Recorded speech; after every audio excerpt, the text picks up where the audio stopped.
अब श्री कृष्णचंद्र जी की अवस्था 6 वर्ष की। अब वो बछड़े चराने नहीं, अब गाय बछड़े सब एक साथ चराने की अनुमति मिल गई। अपने सखा ग्वाल बालों के साथ गौएं चराते हुए वृंदावन में जाते और अपने श्री चरण चिन्हों से वृंदावन की रज को पावन करते। कोई भी कण वृंदावन ब्रज का ऐसा नहीं जिसमें हमारे भगवान और प्रियाजू के चरण चिन्ह न हो। ये वन गौओं के लिए हरी हरी घास से युक्त एवं रंग बिरंगे पुष्पों की खान हो रहा था। अभी 25-26 वर्ष पहले की बात बता रहे। इधर आप देखोगे केवल लताएं ही लताएं थी। जहां बट वृक्ष है ना, यहां से लेकर के और सीधे आप चले जाओ केसी घाट तक, तो वृक्षावली, लताएं, पुष्प, बस और कुछ नहीं। इतना निर्माण नहीं हुआ था।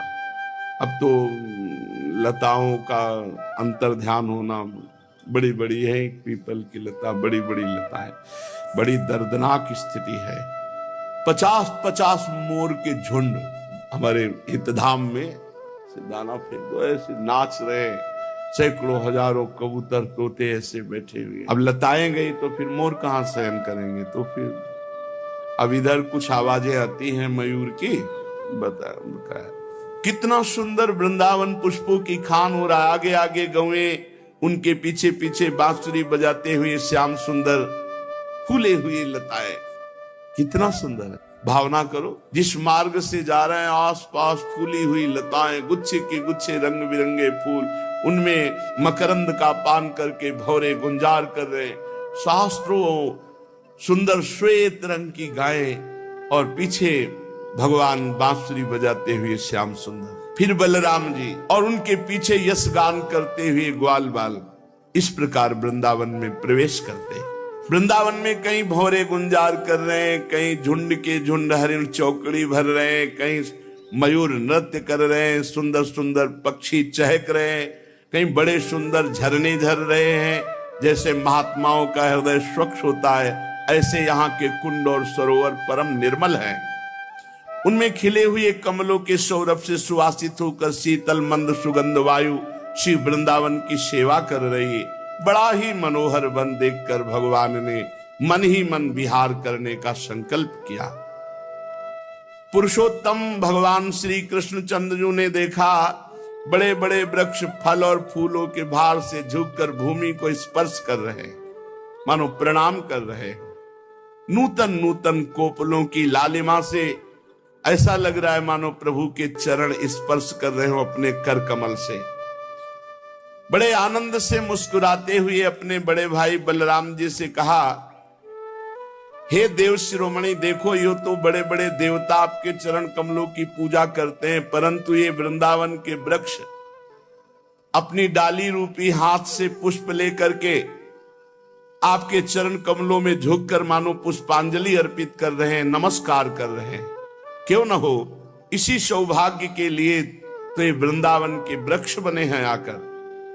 हे आदि पुरुष, आप इस वृंदावन में अपने ऐश्वर्य रूप को छिपाकर बालकों की सी लीला कर रहे हैं, फिर भी आपके श्रेष्ठ भक्त मुनिगण अपने इष्ट देव को पहचान कर देखो, ये भौरों के रूप में बड़े बड़े मुनि आपके भुवन पावन यश का निरंतर गुणगान कर रहे हैं। वास्तव में आप ही स्तुति करने योग्य है। प्रभु, जैसे सदगृहस्थ अपने घर में आए हुए संत को देख करके आह्लादित हो जाता है, ऐसे देखो ये आपको आया देखकर यहाँ के मोर कैसे नाच उठे। हरिणिया मृगनयनी गोपियों के समान अपनी प्रेम भरी तिरछी चितवन से आपके प्रति प्रेम प्रकट कर रही, आपको प्रसन्न कर रही। ये कोयले मधुर मधुर कुहू कुहू ध्वनि करके आपका स्वागत कर रहे। प्रभु, ये सब वनवासी होने पर भी धन्य है, क्योंकि संत पुरुषों का स्वभाव ही ऐसा होता है कि आए हुए अतिथि को अपनी प्रिय से प्रिय वस्तु भेंट करके उन्हें प्रसन्न करते हैं। प्रभु, ये वृंदावन की भूमि धन्य हो गई क्योंकि आपके चरण स्पर्श प्राप्त हुए। ये हरी हरी घास धन्य है क्योंकि आपके चरणों को सुख पहुंचा रही। वृंदावन की वृक्ष लताएं झाड़ियां, ये सब आपके शरीर का वायु स्पर्श प्राप्त करके, करकमल का स्पर्श प्राप्त करके अहो भाग्य है। ये आपकी दया भरी चितवन, यहाँ की नदी पर्वत पशु पक्षी सबको कृतार्थ कर रही है। प्रभु ये ब्रज गोपियां आपके वक्षा स्थल का स्पर्श प्राप्त करके, जिसके लिए स्वयं लक्ष्मी जी भी लालायित रहते हैं, धन्य धन्य हो रही है। परीक्षित, इस प्रकार परम सुंदर वृंदावन को देखकर भगवान श्री कृष्ण बहुत ही आनंदित हुए। अपने सखा ग्वाल वालों के साथ गोवर्धन की तराई में गौएं चराते हुए अनेक प्रकार की बाल लीलाएं करते। एक तरफ ग्वाल बाल बैठ करके भगवान श्री कृष्ण की चर्चा करते, दूसरी ओर बलराम जी के साथ बनमाला पहने हुए भगवान भौरों के स्वर में स्वर मिलाकर गुंजार करते हुए खेलते। कभी कभी श्री कृष्ण कूजते हुए राजहंसों के तरह स्वयं कूजने लगते, कभी नाचते हुए मोरों के साथ ऐसे नाचते कि मयूरों को उपहासास्पद बना देते, कभी मेघ के समान गंभीर गर्जना करते, कभी बड़े प्रेम से नाम लेकर जिस गाय को पुकारते वही हुंकार करती हुई आ जाती, कभी चकोर, क्रौंच, चकवा, भरदूल, मोर आदि पक्षियों की आवाज, कभी बाघ सिंह आदि की गर्जना, कभी बाघ सिंह आदि से भयभीत होने वाली लीला। जब बलराम जी खेलते खेलते थक कर किसी ग्वाल बाल की गोद में सिर रखकर लेट जाते तो भगवान श्री कृष्ण धीरे धीरे चरण दबाने लगते, पंखा झलते, बलराम जी की सेवा करते।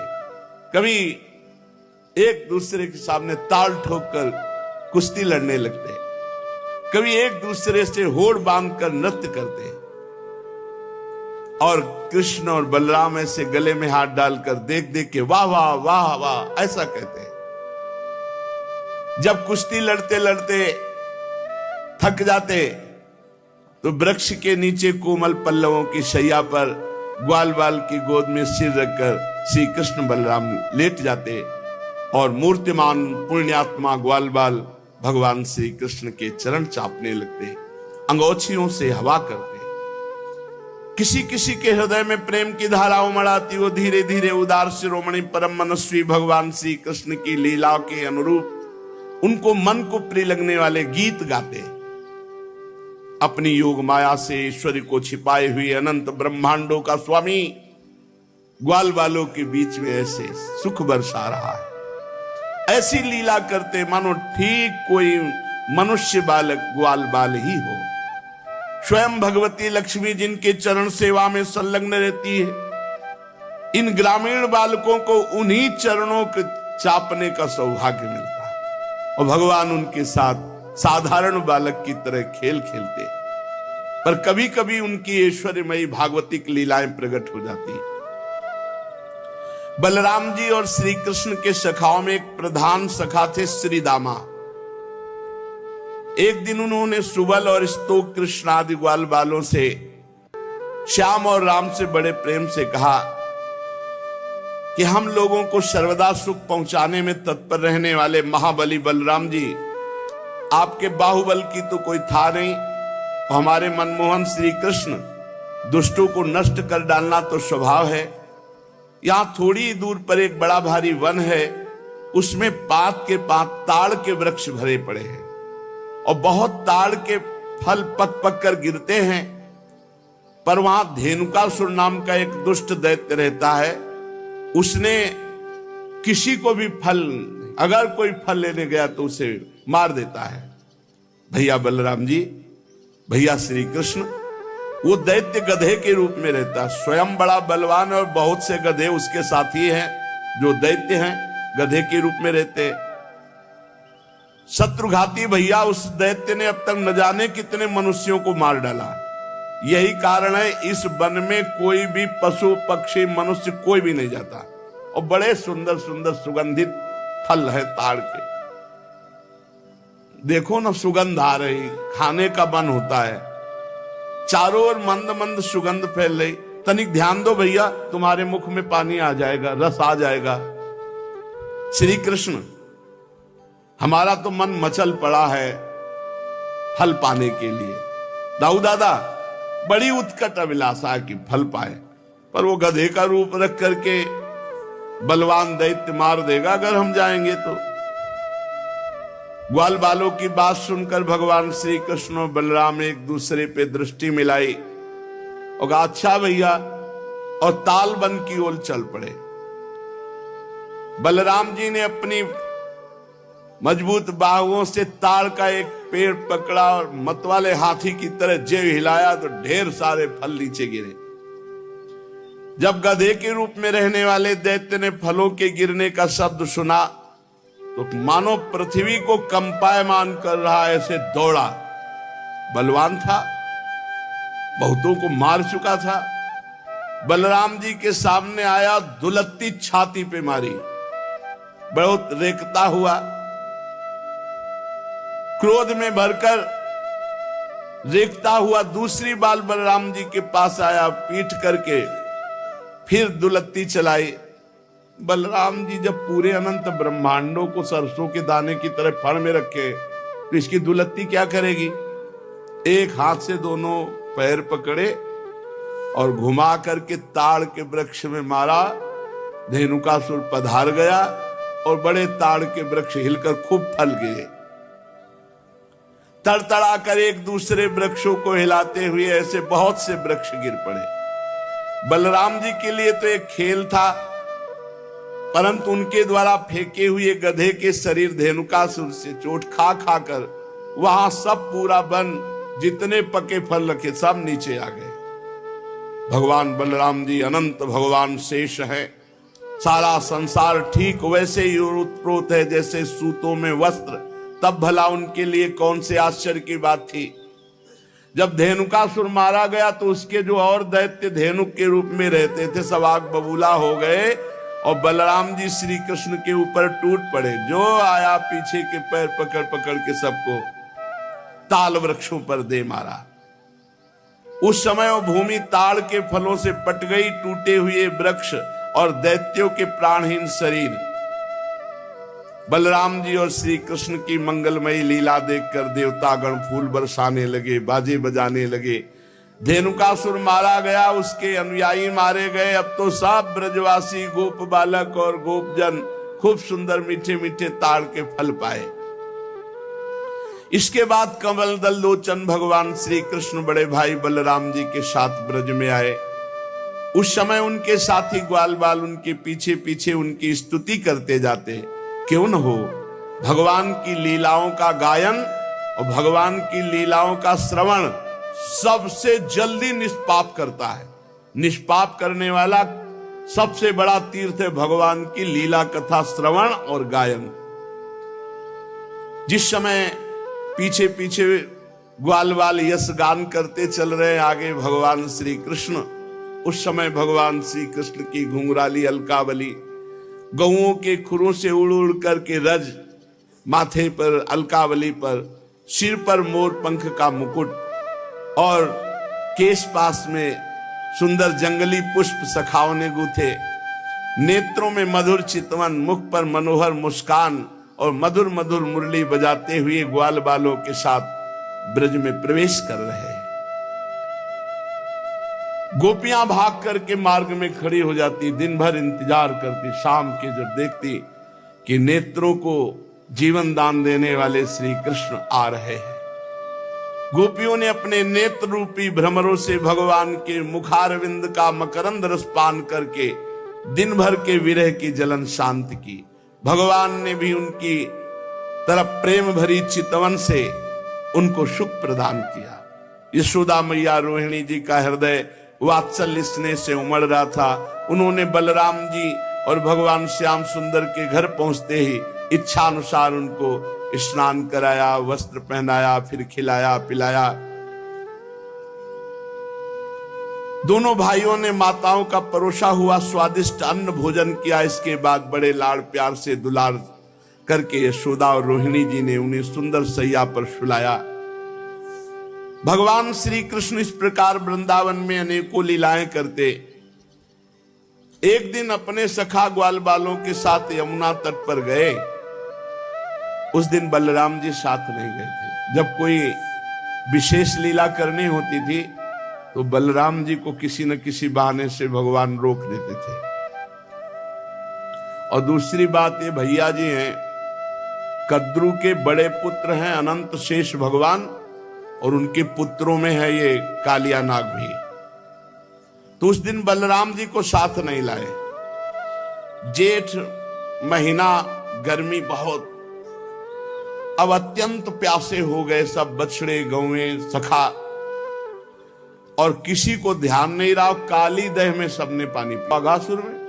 बकासुर में भगवान श्री कृष्ण चंद्रजू ने अपनी अमृत बरसाने वाली दृष्टि से तत्काल जीवित कर दिया। किसी को ऐसा अनुभव ही नहीं हुआ कि हम मर गए थे। सबको चेतना आई, आश्चर्यचकित होकर एक दूसरे को देख रहे, पर ऐसा नहीं पता कि श्री कृष्ण चंद्रजू की अमृत दृष्टि से हम जीवित हुए हैं। हम लोग तो विषैला जल पी जाने के कारण मर चुके थे।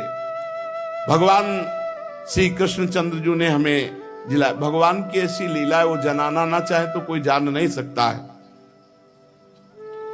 भगवान ने देखा कि ये महाविषधर कालिया यमुना जी के हमारे लीला स्थली को ये तो बहुत अशुद्ध कर दिया है, अब ना कोई आचमन कर सकता है।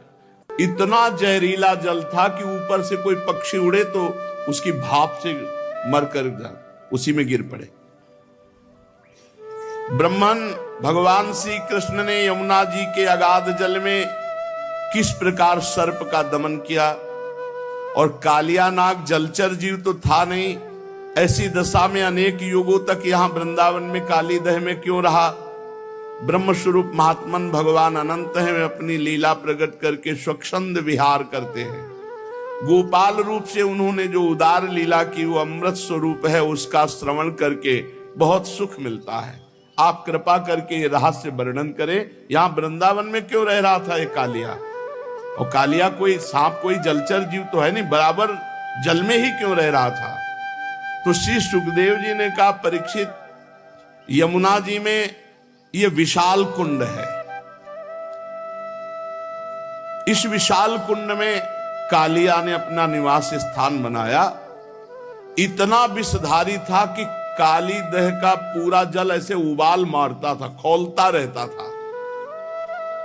यहां तक कि उसके ऊपर उड़ने वाले आकाश में जो पक्षी हैं वो भी झुलस कर गिर के मर जाया करते थे, और उसके विषैले जल की नन्ही नन्ही बूंदें जब वायु ले जाती तो वृक्ष भस्म हो जाते आसपास के। ऐसा जहरीला सांप, एक छोटी बूंद भी जहां पड़ जाए वहां आग लग जाए, ऐसा जहरीला। पशु पक्षी लता वृक्ष सब नष्ट हो रहे थे आसपास के। भगवान ने कहा, मेरी लीला विहार स्थली, इस दुष्ट का तो दमन करना ही पड़ेगा। जब उन्होंने देखा कि सांप का विष का वेग बड़ा प्रचंड भयंकर है, विष ही इसका महान बल है, और मेरी बिहार स्थली यमुना जी दूषित हो गई है, तो भगवान श्री कृष्ण ने खेल रचा। आओ भाई सब कंदुक लीला खेलते, और श्री दामा का कंदुक था, गेंद था। भगवान ने लिया, सीधे घुमा के मारा, काली दह में गिरा। कन्हैया हमारा गेंद, जैसे बच्चे, अब तो हमें गेंद चाहिए, तुझे गेंद चाहिए ना, मैं भी ला के देता हूं, चुप रहे। और भगवान ने फेंका इसीलिए था कोई बहाना मिले, और कमर में पीतांबर बांधी और संकल्प बनाया, एक कालिया अब भागना पड़ेगा तुझे, और ताल ठोकी और कूद गए जल पे। भयंकर विष, विष जल क्या विष एकदम, और भगवान के कूदने से जल और हिलोने मांगने लगा। 400 हाथ तक जल छिटका, जब अचिंत महाशक्ति भगवान ताल ठोक करके कूदे, और मतवाले गजरात की तरह डूबते हुए मथते जाते थे जल को।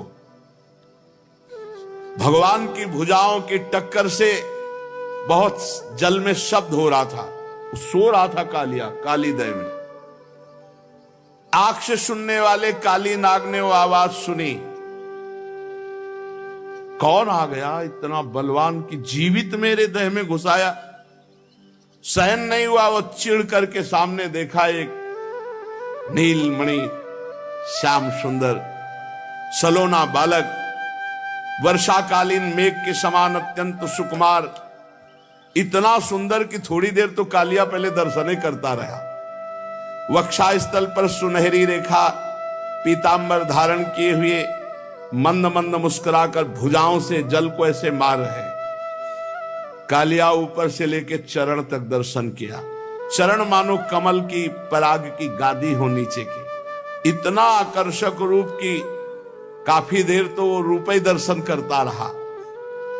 फिर देखा ये मुझसे तनिक भी भयभीत नहीं हो रहा, मौज से मेरे विषैले जल में खेल रहा। तब उसको क्रोध आ गया और उसने सांप का बल पहले वो बंधन में बांधता है, भगवान को बंधन में बांधा और डसा मर्म स्थानों में। उसके सैकड़ों फण थे। भगवान श्री कृष्ण को नागपाश में बांध करके और अपने फण से डसा। अब तो ग्वाल बाल सब मूर्छित हो रहे हैं, क्योंकि इन ब्रजवासियों ने शरीर, सुहृद, धन संपत्ति, स्त्री पुत्र, भोग, कामनाएं, ये सब त्याग कर भगवान श्री कृष्ण को ही अपना मानते हैं। इसलिए ब्रजवासी सर्वश्रेष्ठ। गाय, बैल, बछिया, बछड़े सब दुख से डकराने लगे। श्री कृष्ण की ओर टकटकी बांधे हुए सब देख रहे हैं। सबका प्राण व्याकुल। इधर ब्रज में बड़े उत्पात शुरू हो गए। अब शकुन देखकर नंद बाबा ने कहा कि बलराम तुम आज यहाँ क्यों हो? श्री कृष्ण के जरूर कोई घटना घट गई, जरूर घटना घट गई। बड़े भय से व्याकुल हो गए। भगवान के प्रभाव को तो जानते नहीं, वात्सल्य भाव है। बस ये अपशकुन देखकर लगा कि आज तो किसी दैत्य ने श्री कृष्ण का जरूर अहित कर दिया।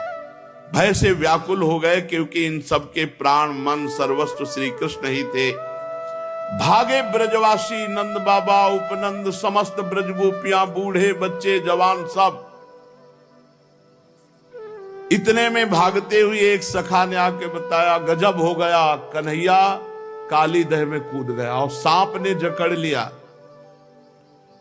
अब तो बलराम जी व्याकुल नहीं है, क्योंकि जानते हैं कि हमारे ऊपर शयन करने वाले सांप से तो उनको कोई भय है नहीं, और उनको विष से क्या भय है। ब्रजवासियों को इतना आतुर देखकर हंसते हुए कहा, तुम धैर्य रखो, श्री कृष्ण कोई ऐसे बालक नहीं है, हम जानते हैं अपने भाई के प्रभाव को, तुम धैर्य रखो।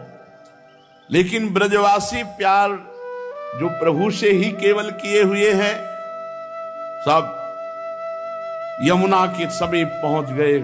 सब देख रहे। बाबा मैया तो कूदने ही वाले थे। बलराम जी ने जबरदस्ती बाबा को रोका और युवतियों ने, ब्रज युवतियों ने, मैया तो भारी व्याकुल। जब दूर से देखा कि कन्हैया नाग पास में बंधे हुए, तो मैया तो बेहोश हो गई कुंड के समीप ही। नंद बाबा भी मूर्छित जैसे हो गए। भगवान मुस्कान भरी चितवन से इशारा कर रहे, सब शांत शांत शांत। लेकिन हर ब्रजवासी को, मेरे प्राण प्रिय श्याम सुंदर को सांप ने डस लिया, सांप ने कस लिया। मेरे तो प्राण वल्लभ जीवन सर्वस्व है। जब यशोदा मैया को होश आता है, कूदने के लिए दौड़ती, फिर ब्रज युवतियां, गोपियां पकड़ लेती है। अश्रुधारा, शरीर चेतनाहीन। फिर ब्रज गोपियां कहती हैं कि सुनो, 6वें दिन पूतना को मारा था, आप बल तो याद करो, आपके लाला का कोई ऐसा बल नहीं कि सांप मार डालेगा। पर अधिकांश तो धीरज बंधाने वाले नहीं थे, सब मूर्छित पड़े हुए थे। नंद बाबा के तो प्राण श्री कृष्ण थे। जब देखा सांप ने पकड़ रखा है, बहुत विकट। बलराम जी ने बाबा आप समझो, ये हमारे श्री कृष्ण कोई, पर कौन समझने वाला। तो बलराम जी ने अपनी भागवती शक्ति का प्रयोग किया। सबको जड़ता भाव, कोई कदम आगे नहीं बढ़ा सकता।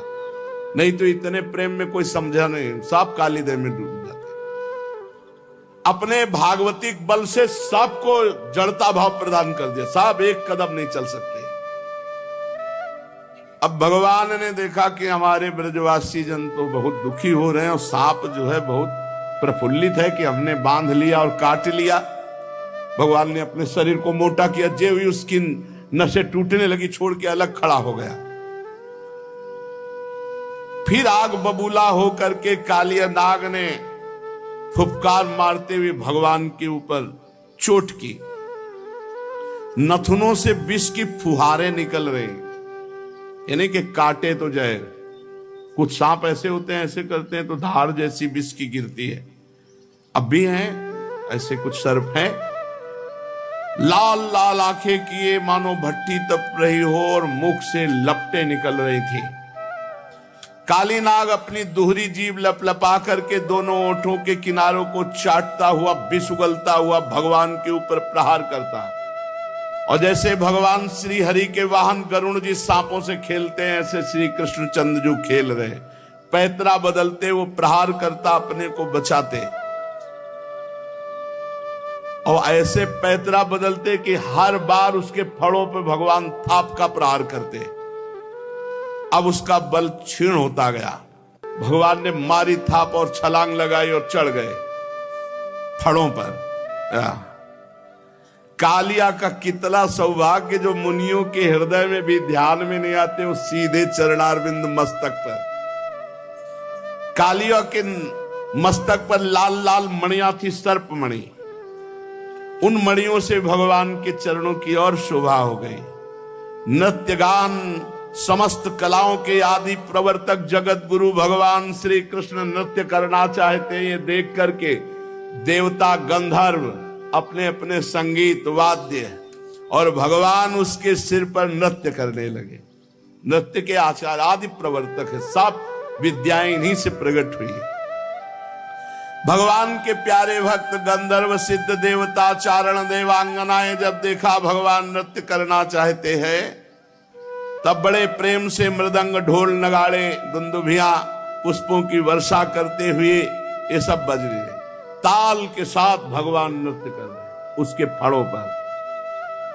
अखिल ब्रह्मांडों का भार लिए हुए भगवान उसके फड़ों, नस नस टूट गई, सारा अभिमान चूर चूर हो गया, मुख से खून उगलने लगा। और जो फण नहीं झुकाता तो ऐसी ठोकर मारते नाचते हुए एड़ी की बस खून उगल देता। प्रचंड दंडधारी भगवान के चरणों की चोट से कालिया नाग की जीवन शक्ति क्षीण हो गई, मुंह से नथुनों से खून उगलने लगा, चक्कर काटकर बेहोश हो गया। तनिक चेत होता, जहां आंख खोलता विष उगलता, भगवान जोर से चरणों की ठोकर मारते उसके फणों पर।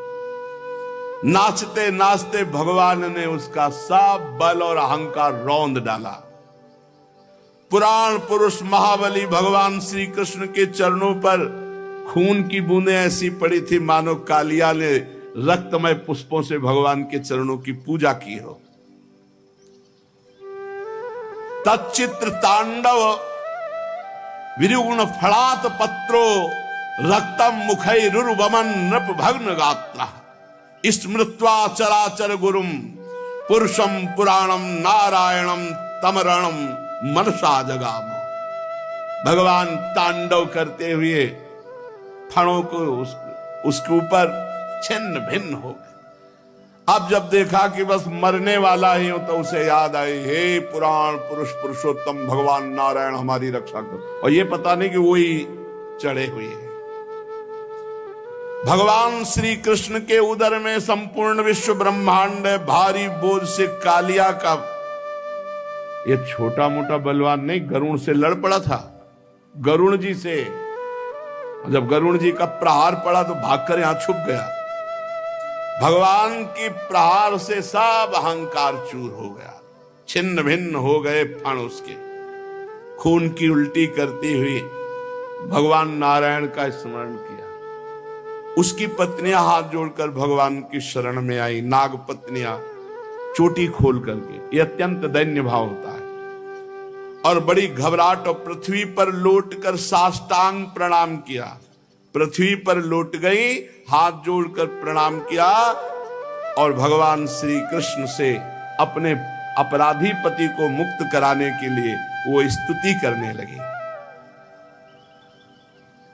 नाग पत्नियों ने कहा, न्यायो हि दंडः कृत किल विशेषमिस तवावतारः खल निग्रहाय रिपोः श्रुतानामपि तुल्य दृष्टिर् दत्से दमं फलमेवानुशंसन् अनुग्रहोऽयं भवतः कृतो हि नो दण्डो असतां ते खलु कल्मषापः यद्दण्डशूकत्व ममुष्य देहिनः क्रोधोऽपि तेनोग्रह एव सम्मतः। क्योंकि अपराधी न होता तो इस सर्प योनि को ही न प्राप्त होता। अपराधी तो है ही, इसलिए हम सच्चे हृदय से आपसे प्रार्थना करते हैं कि आप अपने क्रोध का त्याग करके अनुग्रह कीजिए, यद्यपि आपका क्रोध भी अनुग्रह ही है। प्रभु जरूर जरूर इस सर्प ने पूर्व जन्म में मान रहित होकर कोई बहुत बड़ी साधना आपकी की है, क्योंकि आपके चरणारविंद सीधे उसके माथे पे पड़ रहे, इससे बड़े और कौन तपस्वी हो सकता है। ये सब जीवों पर दया करते हुए कोई बहुत बड़ा भजन किया, धर्म किया, तभी तो आप संतुष्ट हुए हैं। आप सबके जीवन स्वरूप आप इसके माथे पे नृत्य कर रहे हैं, इससे बड़ा सौभाग्य क्या होगा। भगवान हम समझ नहीं पा रहे कि हम जैसों की कौन सी साधना हो सकती है और कौन सी साधना का फल हो सकता है कि आपकी चरण धूलि का स्पर्श पाने के लिए बड़े बड़े तपस्वी लालायित रहते हो। आपके चरणों को प्राप्त किया। कितनी चरण रज दुर्लभ है कि स्वयं अर्धांगिनी लक्ष्मी जी भी बहुत दिनों तक समस्त भोगों का त्याग कर नियमों का पालन करते हुए तपस्या की। प्रभु जो आपके भक्त है, चरण अनुरागी हैं, वो न नाक पृष्ठम न च सार्वभौमम न पारमेष्ठ्यम न रसाधिपत्यम न योग सिद्धि रपुनर्भवम वा वांछन्ति यत्पादरजः प्रपन्नाः तदेश नाथाप दुरापमन्यैस्तमोजनिः क्रोधवशोऽप्यहीशः संसार चक्रे भ्रमतः शरीरिणो यदीच्छतः स्यात् विभवः समक्षः। नमस्तुभ्यं भगवते पुरुषाय महात्मने भूतावासाय भूताय पराय परमात्मने ज्ञान विज्ञान निधये ब्रह्मणे अनंत शक्तये अगुणाया विकाराय नमस्ते प्राकृताय च कालाय कालनाभाय कालावयव साक्षिणे विश्वाय तदुपदृष्टे तत्कर्ते विश्वहेतवे। नागपत्नियां विनय कर रही, हे प्रभु आपके चरण कमलों की धूल की शरण जो ले लेते हैं उनको ऐसा आनंद प्राप्त होता है कि वो स्वर्ग का राज्य नहीं चाहते, वो पृथ्वी की बादशाही नहीं चाहते, वो रसातल का राज्य नहीं चाहते, वो ब्रह्मा का पद नहीं चाहते, वो अणिमाद योग सिद्धियां नहीं चाहते, यहां तक कि जन्म मृत्यु से छुड़ाने वाले कैवल्य मोक्ष की भी इच्छा नहीं करते। स्वामी ये नागराज तमोगुणी योनि में उत्पन्न हुआ है, अत्यंत क्रोधी है, फिर भी इसको आपकी परम पवित्र चरण रज प्राप्त हुई जो दूसरों के लिए सर्वथा दुर्लभ है, जिसको प्राप्त करने की इच्छा मात्र से संसार चक्र में पड़े हुए जीव को संसार के वैभव संपत्ति की तो बात ही क्या मोक्ष की भी प्राप्ति हो जाती है। प्रभु हम आपको प्रणाम करते हैं। आप अनंत एवं अचिंत ईश्वर के नित्य निधि हैं। आप सबके अंतःकरण में विराजमान होने पर भी अनंत हैं। आप समस्त प्राणी और पदार्थों के आश्रय सब पदार्थों के रूप में विद्यमान है। आप प्रकट से परे स्वयं परमात्मा है। हम आपको नमस्कार करते हैं। आप प्रभु सब प्रकार के ज्ञान के अनुभवों के खजाने हैं। आपकी महिमा अपार अनंत शक्ति है। आपका स्वरूप अपराकृत दिव्य चिदानंदमय है। प्राकृत गुणों एवं विकारों का आप कभी स्पर्श ही नहीं करते। आप ही ब्रह्म हैं। हे ब्रह्म स्वरूप श्री कृष्ण, हम आपको नमस्कार कर रहे हैं।